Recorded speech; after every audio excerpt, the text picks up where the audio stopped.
Bueno, en esta clase vamos a hablar de debilidad aguda, que es una forma de presentación que tiene interés para la neurología, ¿cierto? Porque pudiera ser algo muy riesgoso, fatal para el paciente, y hay que tener claro algunos conceptos y siempre ir descartando como lo más básico para llegar ya a las cosas un poco más complejas.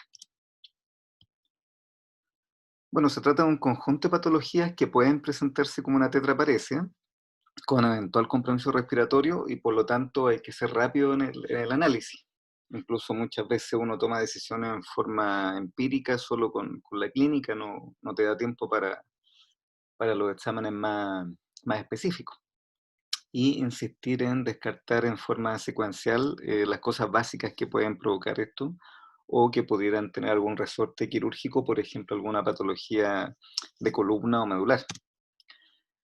Y aquí, bueno, hay varias causas, ¿cierto? Causas metabólicas, especialmente que tienen que ver con el metabolismo del potasio, estructurales, que es muy importante descartar que no haya alguna fractura, alguna lesión de columna, musculares, miopatía, ¿m?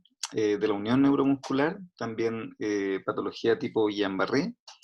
Es muy importante tener claro de que son varias las enfermedades que pueden presentarse como tetraparesia y siempre, especialmente en la urgencia, hay que ir descartando las cosas más graves que puedan ser tratables. Antecedentes importantes tienen que ver con algunos puntos que se asocian con alguna patología. Por ejemplo, el Guillain-Barré es sabido de que pudiera estar en relación con alguna inmunización previa o alguna infección previa, gastrointestinal especialmente. Pero también hay cuadros como de debilidad recurrente, que uno debería pensar en porfiria, hay cuadros reumatológicos que uno debería pensar en dermatomiositis, hay pacientes que tienen problemas en relación con el ejercicio, o la miastenia, por ejemplo, la típica fatigabilidad. Entonces, siempre es bueno sacar un poco la historia y tener claro algunos puntos que nos pueden orientar en el diagnóstico. Lo otro que es muy importante en la historia es tratar de descartar fármaco o ingesta de alguna droga o, por ejemplo, el abuso de alcohol. Es importante el tema de los diuréticos porque pudiera haber una parálisis hipocalémica adquirida.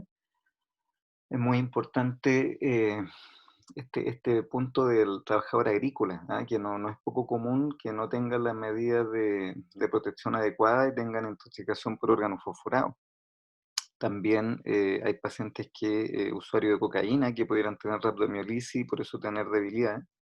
Están también los casos de botulismo. Se ocupa mucho las estatinas, por ejemplo, hoy en día, que pueden dar miopatía, etcétera. Entonces, aparte de ciertos tips de la historia, también es muy importante hacer una recopilación de los fármacos, ¿ah? Si es que el paciente se presenta con una debilidad generalizada. Y el perfil tiene que ver con un perfil muscular o de la unión neuromuscular tipo miastenia gravis o más neuropático como Guillain-Barré y su variante. Y se refiere, ¿cierto?, a formas de presentación. Por ejemplo, lo muscular es una presentación más proximal, ¿cierto?, más que distal. Lo de la unión neuromuscular, lo clásico es esta fluctuación de los síntomas, clásico de la miastenia gravis, y el Guillain-Barré, que es esta polineuropatía ascendente de distal a proximal y que compromete finalmente la respiración del paciente. Hay algunas causas centrales que pueden provocar debilidad aguda, pero en general se trata más de patología periférica, como ya hemos conversado, ¿ah? O sea, tener un infarto de tronco puede ser, pero yo lo voy a sospechar por los signos de tronco, que son variados, ¿cierto? Los pares craneales, un síndrome alterno, etcétera. Lesiones vía hemisférica es poco común de verlo, ¿cierto? Y las lesiones medulares cervicales altas también no es tan común. Por eso que en general cuando uno habla de debilidad aguda, uno lo primero que se enfoca, ¿cierto?, en patología, como ya hemos conversado, periférica. Y el examen físico es muy importante evaluar la fuerza, ver si estamos hablando de una tetraparesia mayor en extremidades superiores o inferiores, si es simétrico o asimétrico, establecer el M, si es una tetraparesia M3 o M2, por ejemplo, evaluar el compromiso autonómico y siempre tener claro el tema de las fallas respiratorias, porque independiente, por ejemplo, que sea una crisis miasténica o que sea un botulismo o un Guillain-Barré, independiente de la etiología en específico, yo quiero manejar bien al paciente. Entonces, si tengo alguna de estas alteraciones, yo voy a pensar de que es un paciente que requiere intubación y apoyo ventilatorio. La espirometría numérica, uno le dice al paciente que tome aire y que a continuación vaya diciendo números, ¿cierto? Lo normal es llegar hasta 35 o más. Uno ve cuál es la calidad de la tos, si es efectiva o no, si tiene debilidad en la mandíbula, que es la dismacesia, igual que si presenta cefaloparesia, eso es para preocuparse, o el escape nasal o esta voz nasal, la rinolalia. Exámenes básicos, especialmente en la urgencia, uno debería sí o sí tener electrolito para descartar alguna parálisis discalémica, tener la CK para descartar alguna alteración evidente, ¿cierto? Alguna miopatía, y obviamente si fuera posible tener un hemograma, cuando sea posible, pruebas tiroideas, pero lo principal especialmente en la urgencia es tener cierto la CK, los electrolitos, y pensando en parálisis discalémica, que su mayor gravedad es que puedan tener arritmia los pacientes asociados a esto, un electrocardiograma. Los exámenes más específicos tienen que ver con cuál es mi sospecha. Si sospecho miastenia gravis, voy a hacer cierto anticuerpo, test de tensilón o el test del hielo. En cambio, si yo sospecho alguna miopatía, voy a hacer una electromiografía y voy a llegar probablemente a una biopsia. O Guillain-Barré, voy a hacer una punción lumbar o voy a llegar a una electromiografía, etcétera. O sea, estos exámenes ya son dependiendo de la sospecha que uno vaya a tener, ¿ya? Que es muy importante siempre tratar de descartar que no haya alguna lesión de médula. ¿Por qué? Porque obviamente eso pudiera ser algo eventualmente tratable. Por ejemplo, que tenga algún hematoma o alguna fractura o alguna situación que pudiera descomprimirse y el paciente mejorar. Entonces siempre es muy importante la sospecha y que tiene que ver con esta tríada de la tetraparesia o paraparesia, y muy importante un compromiso fenteriano inicial y el nivel sensitivo. O sea, si yo tengo un nivel sensitivo, sí o sí, tengo que ir a pensar en médula, ¿cierto? En columna y estudiar en ese sentido. Un TAC de columna, y si eso está normal, ir a la resonancia porque pudiera ser un problema medular y que no se vea en el escáner, ¿ya? Hay distintas variantes: compromiso medular anterior, que es más que nada una paraparesia o tetraparesia, a diferencia de los síndromes más posteriores que tienen que ver más con ataxia sensitiva o propiocepción, pero en definitiva lo importante es sospecharlo cuando hay nivel sensitivo y hay compromiso esfinteriano inicial, ¿ya? Está el síndrome de cola de caballo, que da generalmente, es más asimétrico, da dolor, y el compromiso esfinteriano es variable, ¿cierto? En cambio, el síndrome conomedular no es tan doloroso, sí es bastante simétrico, con compromiso esfinteriano inicial muy importante. Hay distintos tipos de parálisis discalémica. Están los adquiridos, que puede ser incluso por el abuso de diuréticos, ¿cierto? Y también hay los que son hereditarios. Uno de los comunes, ¿cierto?, es la parálisis hipocalémica, que se ve en estos cuadros autosómicos dominantes, paciente hombre joven, y que se desencadena por la ingesta de carbohidratos. Comer fideo, una torta, qué sé yo. Y claro, esto es como bien dentro de lo poco común, es como los más comunes, pero ojo que hay parálisis también normocalémica o hipercalémica. Lo importante siempre es tratar de tener electrolitos para que no se nos pasen este tipo de situaciones, ¿ya? Generalmente el cuadro, en este caso en específico, que tiene esta herencia autosómica dominante y que son hombres jóvenes en general, es que tienen crisis de debilidad, donde hay respeto craneal y de la musculatura respiratoria, sin alteración sensitiva, y en el examen físico se da la ausencia del reflejo muscular, que es como bastante específico, ¿ya? Esto se va produciendo en el tiempo, y ojo que siempre hay que tener el apoyo de un electrocardiograma porque pudieran tener arritmias debido, ¿cierto?, a estas alteraciones del potasio. Y bueno, hay que descartar patología tiroidea concomitante, problemas renales, se deja potasio. Y lo que les quiero comentar y recalcar de nuevo, ¿cierto?, es que hay muchas variantes de estas parálisis discalémicas. Esta es una de ellas, pero siempre pensar en el potasio y en pedir electrolitos, especialmente en la urgencia. Bueno, el Guillain-Barré es muy clásico de estos cuadros de polineuropatía ascendente, de proximada distal, tiene un componente autoinmune, generalmente un cuadro agudo con una baja recurrencia, y tiene esta forma clásica de mielinizante, al revés de otras variantes que son más zonales o regionales. El 70% de los casos hay algún tipo de infección asociado o inmunización. El Campylobacter es lo que más se ha descrito, ¿cierto?, como un germen que pudiera preceder a este cuadro, y ojo que hay algunos casos que durante la seroconversión del VIH pueden hacer presentación con tipo Guillain-Barré. Acá está la clásica imagen donde la mielina, ¿cierto? Se generan una respuesta antígeno-anticuerpo anómala, probablemente por una reacción cruzada que hace el organismo, ¿cierto? Y aquí se produce el problema, la inflamación, y una vez que esto se recupera, bueno, el paciente ya sale de la etapa aguda. Obviamente que esto toma tiempo.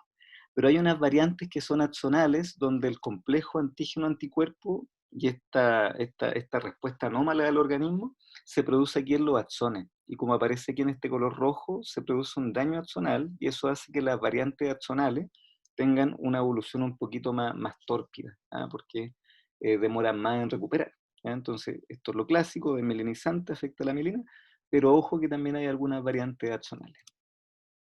La clínica clásica es una tetraparesia ascendente de proximal a distal que pudiera finalmente tener compromiso de los pares craneales y compromiso vulvar con compromiso respiratorio.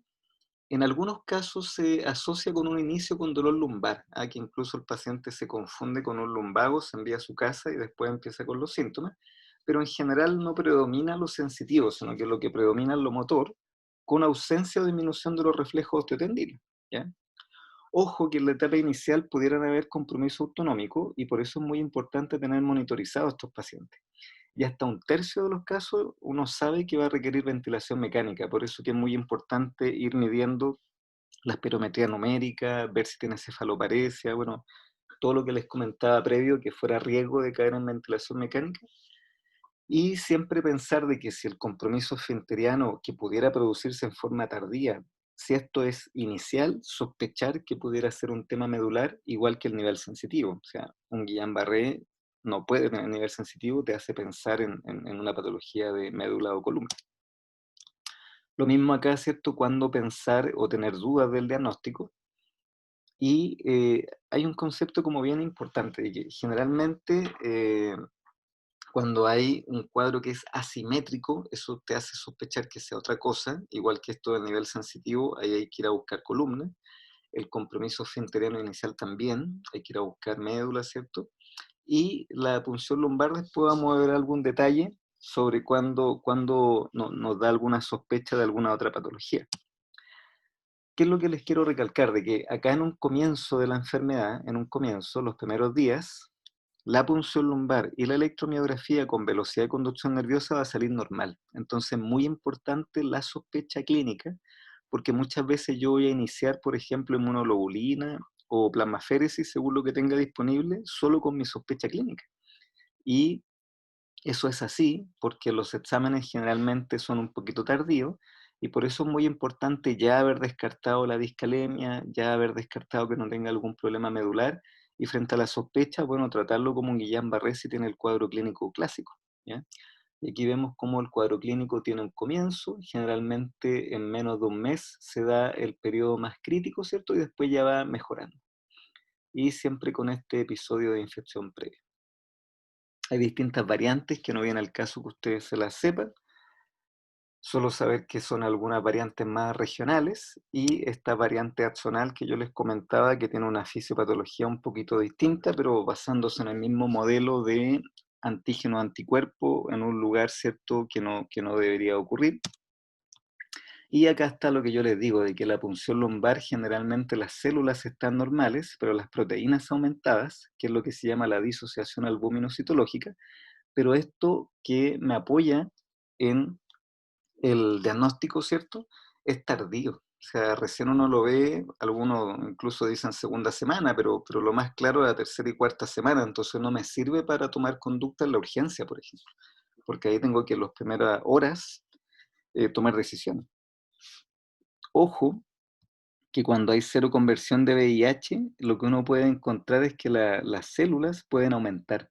Entonces, cuando yo tengo un paciente que tiene un Guillain-Barré, la clínica, la electromiografía, le hago la punción lumbar como para tener todo cerrado y veo que las células están aumentadas, ojo, que ese pudiera ser un paciente que esté en cero conversión por VIH y yo en un mes después, 2 meses después, debería hacerle el test. Acá es lo mismo, a la electromiografía, la velocidad de conducción nerviosa, que se ve como bajando la velocidad, esto hasta en la primera semana, la mitad puede ser normal. ¿ya? Entonces, insisto en que en las primeras horas, primeros días, uno toma muchas decisiones descartando otras patologías y con la guía de la clínica. Aquí están los anticuerpos que se han descrito y el tratamiento, muy importante, tener a mano siempre la posibilidad de cama crítica, porque les insisto que hasta un tercio de los pacientes va a requerir ventilación mecánica. Y lo otro que es muy importante es siempre monitorizar al paciente desde el momento uno, porque las arritmias también son causa importante de letalidad. ¿Cuál es el riesgo de falla respiratoria? Bueno, lo que ya habíamos conversado, cefaloparesia, rironalia, espirometría numérica menor a 15, pero a esto agregar de que el paciente cuando consulte lleve la primera semana de evolución o los primeros días, que tenga una rápida progresión, por ejemplo, el paciente ya no puede caminar, ya no puede valerse por sí mismo en las primeras horas, ¿cierto? Y siempre tener esto presente de que pudiera requerir ventilación mecánica y por lo tanto hay que tener claro de que tenga esa opción en el centro donde uno esté desempeñándose en este tipo de pacientes. ¿Cuál es el tratamiento específico para hacer de que este momento que requiere ventilación mecánica se acorte? Porque no se trata de que el paciente se recupere y no llegue a ventilación mecánica, sino que esté el menos tiempo posible. Recordar de que la letalidad de esta patología ha disminuido por el apoyo ventilatorio y lo que hace la plasmaféresis y la inmunoglobulina es que acorta estos periodos porque así mientras menos tiempo en ventilación mecánica también tienen menos efectos secundarios por esa técnica, ¿cierto? Y por todo lo que significa estar en una unidad de paciente crítico. Entonces, entre inmunoglobulina y plasmaféresis no hay diferencia, los dos andan igual de bien. Entonces va a depender del paciente, de alguna contraindicación que tenga para uno o para otro tratamiento y de la disponibilidad del centro. Por ejemplo, la inmunoglobulina es un fármaco que es caro, que no está disponible en todos los centros públicos. Eso es un punto importante, pero también hay que tener ojo con el paciente y que podría tener alguna contraindicación. Por ejemplo, la inmunoglobulina hoy día se ocupa mucho porque es una entrega fácil, endovenosa, una infusión, no requiere mayor complejidad. Tiene sus efectos secundarios como cefalea, fiebre, algunos casos ¿cierto? Poco comunes de meningitis aséptica. Y en general se prefiere esta por su fácil entrega, porque puede ser entregada en cama aguda o en cama una UTI, por ejemplo. Y generalmente se prefiere si hay pobres accesos venosos, que eso es lo que se requiere para la plasmaféresis, por ejemplo, y se ocupa generalmente hoy en día como primera opción. Si no se puede, se pasa a la plasmaféresis.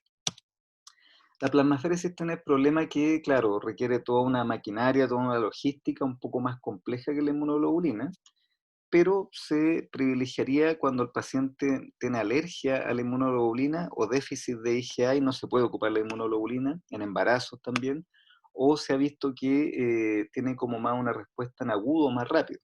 Pero le insisto de que en general inmunoglobulina o plasmaféresis andan bien, pero dependiendo de alguna característica del paciente o de la disponibilidad en el centro, uno prefiere uno o lo otro. El pronóstico en general es que es bueno en el sentido de que la recurrencia es baja y de hecho si yo tengo un paciente con varios episodios de Guillain-Barré, yo ya pienso que no sea eso, que sea otro cuadro que esté simulando diagnóstico diferencial, por ejemplo porfiria, o que ya no sea un Guillain-Barré, sea un CDP, etcétera, porque es muy raro que uno tenga más de un Guillain-Barré en la vida. La mortalidad ha bajado y hay mucho cuidado con el tema de la arritmia y con todas las comorbilidades, ¿cierto?, de estar en una unidad de paciente crítico. Y algo que parece como lógico, pero de repente uno lo ve que no se hace así, es que la inmunoglobulina, yo veo al cuarto o quinto día si el paciente tiene algún grado de respuesta y le puedo dar un segundo pulso de inmunoglobulina. Generalmente después de la inmunoglobulina, si no anda bien, no doy plasmaféresis porque ahí estoy limpiando la inmunoglobulina que ya di. Entonces, ojo con eso, si es que lo ven alguna vez, dar inmunoglobulina y si no responde se puede dar un segundo pulso, pero no pasar de inmunoglobulina al tiro a plasmaféresis porque estás quitando el tratamiento que ya entregaste. Otro cuadro, ¿cierto? Son los cuadros de miastenia y relacionados, que tienen que ver con la unión neuromuscular y que también pueden provocar debilidad aguda. Se presenta en forma crónica con fluctuación, pero también pudiera ser debilidad aguda. ¿Cuál es el problema? Bueno, es como bastante claro de que hay una alteración en la unidad neuromuscular con una fluctuación de síntomas y donde hay anticuerpos, ¿cierto? Como aparecen acá, anticuerpos que alteran los receptores de acetilcolina, que es lo clásico, pero vamos a ver a continuación de que hay otros tipos de anticuerpos, o sea, de receptores que también están involucrados. Acá está la unión neuromuscular, ¿cierto? Y están los anticuerpos de acetil, o sea, los receptores de acetilcolina, pero también hay una parte importante de estos receptores que se llaman MuSK y otros más. Entonces, ¿qué es lo que ocurre? De que se hacen anticuerpos que imposibilitan la apertura y la funcionalidad de estos receptores, y eso hace que el impulso nervioso no se transmita a la célula muscular, y eso obviamente produce bloqueo muscular. Acá, por ejemplo, hay un paper que tiene unas imágenes bastante bonitas, donde aparecen distintos anticuerpos que en forma anómala, ¿cierto? Generalmente se ha estudiado mucho en relación con el timo, de que empieza a producir anticuerpos contra estos receptores, ¿cierto? Y no solamente son anticuerpos contra acetilcolina, que es el receptor de acetilcolina, que es lo clásico, sino que también puede haber contra otras proteínas como la anti-MuSK y lo anti-LRP4, que también se involucra, ¿cierto?, en la transmisión de la información de acetilcolina de la terminal nerviosa al músculo. ¿Ya? Entonces, ojo con eso, que es muy importante para el tratamiento, porque se presentan distintos y tienen una forma de presentación distinta la enfermedad donde predominan los anticuerpos para los receptores de acetilcolina de los receptores para otro tipo, ¿cierto?, como los anti-MuSK o anti-LRP4. ¿Ya? Generalmente con el calor los pacientes se sienten peor. ¿Ah? ¿Por qué? Porque con el calor aumenta la internalización de autoanticuerpos y aumenta la degradación de los receptores de acetilcolina. Y lo otro que se ha visto que se afecta mucho en este caso es una enfermedad que afecta mucho la parte axial y los músculos extraoculares. Y aquí se ha visto que hay más receptores, o sea, de que hay mayor cantidad de pliegues, ¿cierto? Y unidades motoras más pequeñas que se activan, ¿cierto? Con estímulos que son más frecuentes y característicamente los pacientes tienen diplopia, por ejemplo, tosis, ¿ya? Eso es como bastante claro de la miastenia gravis. Entonces, ojo con que aumenta con el calor los síntomas y al revés con el frío mejoran y tienen mucho compromiso extraocular. ¿Ya? Acá está lo clásico, ¿cierto? El paciente con tosis, que es fluctuante. Se habla de que hay fatigabilidad ocular, mucha fluctuación, y la enfermedad progresa, ¿cierto?, a generalizada generalmente dentro de los primeros 2 años de los síntomas. De hecho, las principales crisis o complicaciones son en la etapa inicial del diagnóstico de la enfermedad. ¿Ya? Hay un grupo de pacientes que siempre sigue solamente en forma ocular o con síntomas faciales, entre comillas. Y esos pacientes en general tienen un mejor curso porque tienen menos riesgo de hacer generalización. ¿Ya? Ojo de que hay pacientes que tienen mucho compromiso vulvar con disartria, disfagia, y esto es una forma de presentación que tiene mucho riesgo de alteraciones respiratorias. ¿Ya? Entonces, ojo con eso, que lo clásico es que haya una miastenia generalizada, donde inicialmente empiezan los síntomas a nivel ocular o a nivel axial, facial. Hay un grupo de pacientes que persiste solo con eso, no se generaliza, y hay un grupo que tiene mucho compromiso vulvar. ¿Ya? Entonces, aquí están los síntomas como más clásicos: la tosis, la diplopia, disartria, disfagia, paresia facial bilateral, que es muy sugerente de.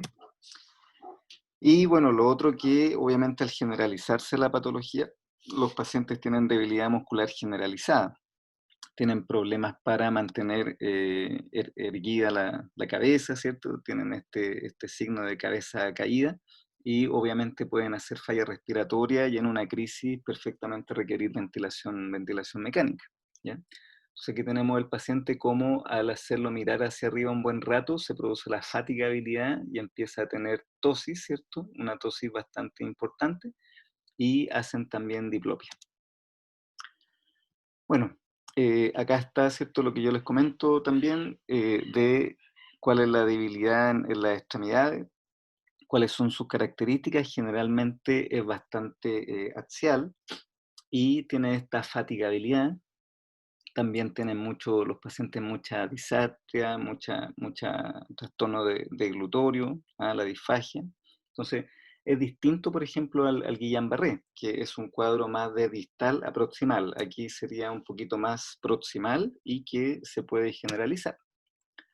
Y aquí, de nuevo, insistir que los pacientes tienen mucha alteración ocular y vulvar, ¿ya? Obviamente que también uno se fija en la debilidad generalizada, pero lo característico es lo ocular y vulvar.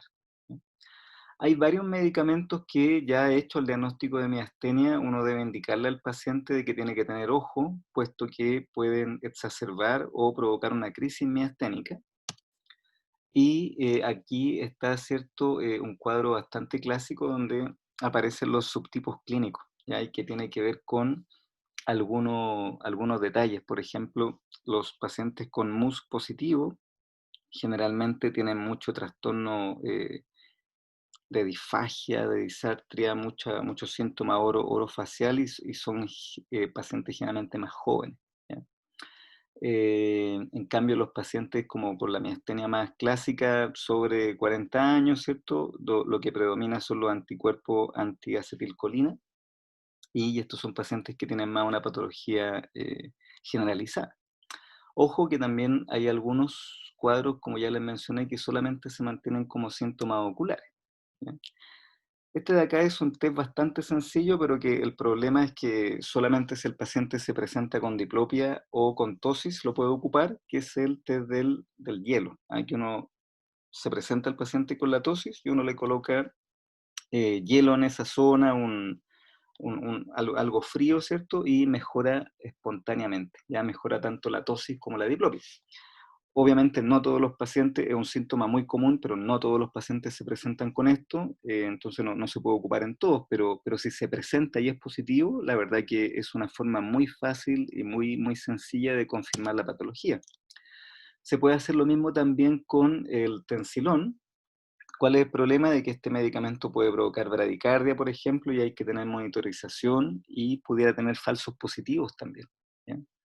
Es la misma lógica, se coloca el medicamento y al estar más disponible acetilcolina en el espacio intersináptico mejoran los síntomas, pero tiene su sensibilidad, no es el 100% y pudiera dar falsos positivos. Entonces hay que tener ojo con este test que también sirve, ¿cierto? Pero obviamente tiene sus limitaciones y siempre hay que hacerlo con monitorización cardíaca. El estudio electrofisiológico sirve bastante. Lo que uno busca es que al estimular en forma repetida las fibras hay un decremento de la respuesta, puesto que se van agotando, ¿cierto?, los receptores que todavía están funcionales, ¿ya? Porque recuerden de que los receptores dejan de habilitarse producto de estos autoanticuerpos. Entonces yo al estimular en forma repetitiva, llega un momento en que baja esta respuesta, producto que están bloqueados, entre comillas, los receptores, y eso tiene que ser de más de un 10%. Entonces, esto igual sirve bastante, pero ojo que no tiene una sensibilidad del 100%, sino que tiene una sensibilidad, ¿cierto? Que incluso en algunos casos puede ser hasta de un 50% o menor. Y hay otro test que es de fibra única, que se ocupa también bastante, que es muy específico, o sea, que es muy sensible, pero el problema es que este test requiere cierta experticia de la persona que lo va a realizar, tiene que haber una cooperación importante del paciente, puede demorar hasta una hora, no está disponible en todas partes. Por lo tanto, uno tiene que ir viendo según el caso a caso y según la forma de presentación que tenga el paciente, cuál va a ser el test que me va a servir más. Y lo otro que es muy importante hoy en día para ver cuál es el perfil y cómo va a andar el paciente es medir los anticuerpos, ¿ya? Lo clásico es que hayan anticuerpos contra el receptor de acetilcolina, pero también está esta variante contra MuSK, y también hay pacientes que no tienen ni receptor de acetilcolina ni MuSK y que tienen un comportamiento distinto, ¿ya? Entonces, por ejemplo, estos casos de MuSK positivo es más frecuente en mujeres y tienen mucho compromiso orofacial. ¿ya? ¿Y qué es lo importante de este tipo de cuadros? Que en general los anticolinestéricos que uno ocupa, el mestinón, que es lo más común, andan mal, ¿ah? Andan mal y el paciente incluso puede tener una respuesta desfavorable, ¿ah? Entonces hay que tener ojo con eso. Y lo otro que los pacientes con MUS positivo generalmente no andan bien con la timectomía, a diferencia de pacientes clásicos, ¿cierto?, con anticuerpos de acetilcolina positivo, de que se ha visto como vamos a ir a continuación de que la timectomía andan bien. Entonces aquí está, hay muchos algoritmos, ¿cierto? Pero lo más importante es que si yo tengo una clínica donde yo sospecho, ¿cierto?, miastenia, una de las cosas que hoy en día se debe realizar es ver el tema de los anticuerpos. Porque si es una variante generalizada, que es lo más clásico, y anticuerpos antiacetilcolina positivo, tiene una respuesta a la timectomía, por ejemplo, que anda bastante bien, ¿ah? Y uno debería eso tratar de llevarlo a cabo, especialmente en el comienzo de la enfermedad.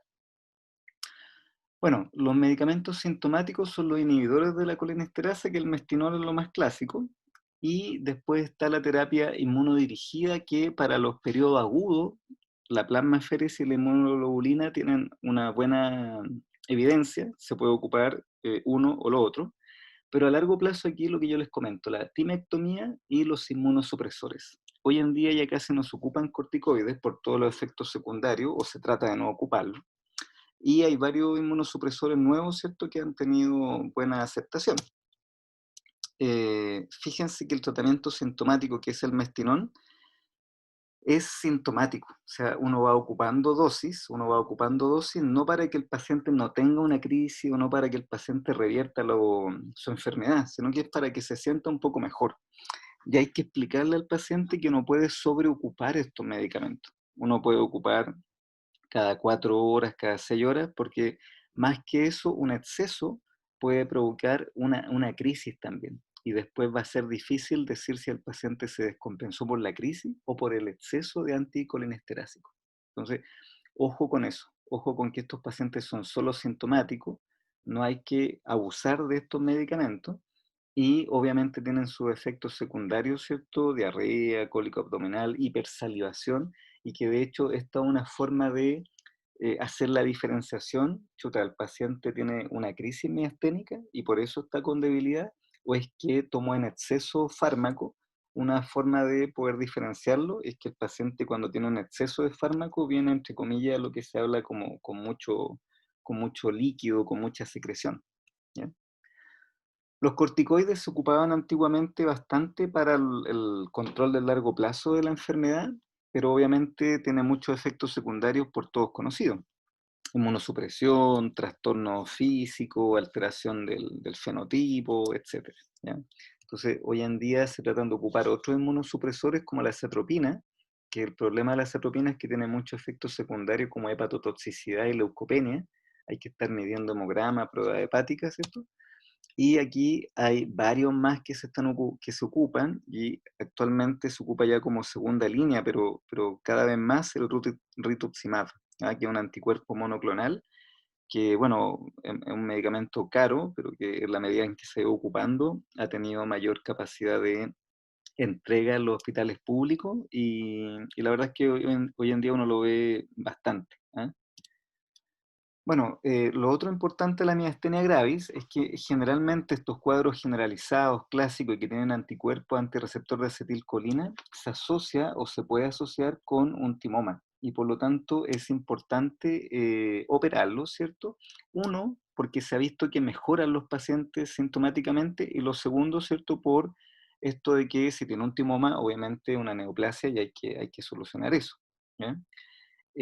Ojo de que cuando uno estudia a estos pacientes para ver si tienen timoma o no, se hace un TAC de tórax, tiene que ser con contraste, y el contraste yodado puede descompensar al paciente con miastenia grave. Por lo tanto, tiene que ser un paciente que esté compensado para hacer este estudio, ¿ya? Se hace la timectomía y en general se prefiere en pacientes con miastenia generalizada, pacientes con inicio de la enfermedad relativamente jóvenes, en los primeros, ojalá, menos de 2 años de evolución de la enfermedad, y que tengan anticuerpos anti receptores de acetilcolina positivos. en los casos que no tenga este tipo de anticuerpo presente y sea, por ejemplo, un MUS positivo, ahí la verdad es que no tiene probada la eficacia, salvo que yo demuestre que tiene un timoma, pero ahí superaría, ¿cierto?, por el timoma, no porque eso mejoraría la miastenia. ¿Mm? Y la crisis miasténica, bueno, desgraciadamente el paciente se puede presentar con debilidad generalizada, y esto ocurre generalmente al comienzo de la enfermedad. ¿Ya? En la crisis miasténica es muy importante el soporte vital, la intubación, detener estos fármacos que son más sintomáticos, ya que podrían ser confundentes y hacer difícil el manejo de secreciones. Y en este caso, inmunoglobulina o plasmaféresis tienen buena evidencia, pero se ha visto que una mejoría aguda más rápida se ve con la plasmaféresis en este caso, ¿ya? A diferencia del Guillain-Barré, que como ya habíamos comentado también, tienen buena evidencia inmunoglobulina y plasmaféresis, pero uno tiende, por la facilidad de uso, a ocupar primero inmunoglobulina. En este caso, uno prefiere por su rapidez de acción en los primeros días, ¿cierto?, ocupar plasmaféresis. Bueno, en el embarazo se pueden ocupar plasmaféresis o inmunoglobulina si hubiera alguna crisis. Debe tenerse mucho ojo con el sobreuso de inhibidores de estos medicamentos sintomáticos, puesto que pudieran tener contracciones uterinas, y obviamente mucho ojo con los inmunosupresores, y el sulfato de magnesio hay que tener mucho ojo, puesto que pudiera tener algún inconveniente. Y son pacientes que hay que monitorizar, especialmente en el parto, ¿cierto? Y con los recién nacidos, puesto que pudieran producirse una miastenia gravis neonatal. ¿Mm? Bueno, la evolución en general, los primeros 2 años es cuando yo tengo las mayores complicaciones, y es donde hay que decidir si es cero negativa, cero positivo, qué anticuerpos, si va a timectomía o no. ¿Ah? Y después ya el paciente logra tener cierta estabilidad en el tiempo. Hay algunos cuadros que son similares, por ejemplo, el Lamberyton es una enfermedad que hay una alteración contra anticuerpos contra canales de calcio presinápticos. Entonces, como es presináptico, en general, el paciente, en vez de tener fatigabilidad, que es lo clásico de la miastenia gravis, el paciente al revés, parte fatigado, y al realizar actividad física, como que aumenta su fuerza, ¿ya? Y generalmente no tiene tanta alteración de la musculatura extraocular, y el paciente, uno se fija que puede estar en contexto, ¿cierto?, de una patología paraneoplásica, ¿ya? Generalmente se asocia a patología paraneoplásica pulmonar. ¿Mm?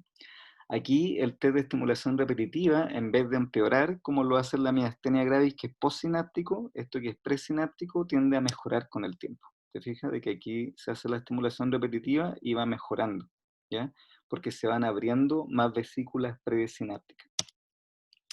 El botulismo se produce por una toxina del Clostridium botulinum, y también tiene que ver con bloqueo de receptores presinápticos. ¿Ya? Se adquiere por ingesta de conserva en mal estado, y los pacientes tienen náuseas, tienen vómitos, tienen diarrea, que son estos síntomas gastrointestinales previos y que pudieran ser, entre comillas, como un brote, como varias personas.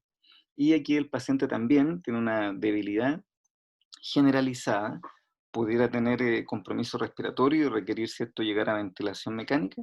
Y aquí son muy importantes los síntomas autonómicos iniciales, donde predomina alteración de reflejo fotomotor, que es algo que no se encuentra en otro tipo de patología y me puede hacer sospecharlo, ¿cierto? Tienen boca seca, globo vesical, ilio. Por ejemplo, esto sería muy distinto a una intoxicación con mestinón, que ahí el paciente, entre comillas, viene como más jugoso, por decirlo de alguna forma, ¿ya? Y bueno, tiene que haber sospecha clínica, detección de toxina en deposiciones, incluso el estudio electromiográfico, donde de nuevo, como es presináptico, hay aumento de la respuesta con la estimulación repetitiva, a diferencia de la miastenia gravis, que hay un decremento.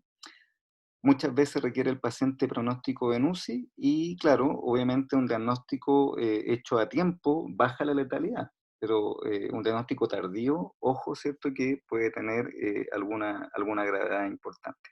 Entonces, ¿qué es lo que tienen que tener claro? De que una debilidad aguda puede responder a muchas patologías, lo importante, lo primero, ¿cierto?, es descartar que no sea alguna alteración discalémica o alguna miopatía que se pueda ver en forma inicial, descartar siempre que no haya algún nivel sensitivo, algo que me oriente a columna o médula, y a continuación siempre tratar de pensar que pudiera ser un Guillain-Barré y que la clínica me va a ayudar bastante, puesto que los exámenes pueden ser tardíos, ¿ah? Y no darme una respuesta tan clara en el momento.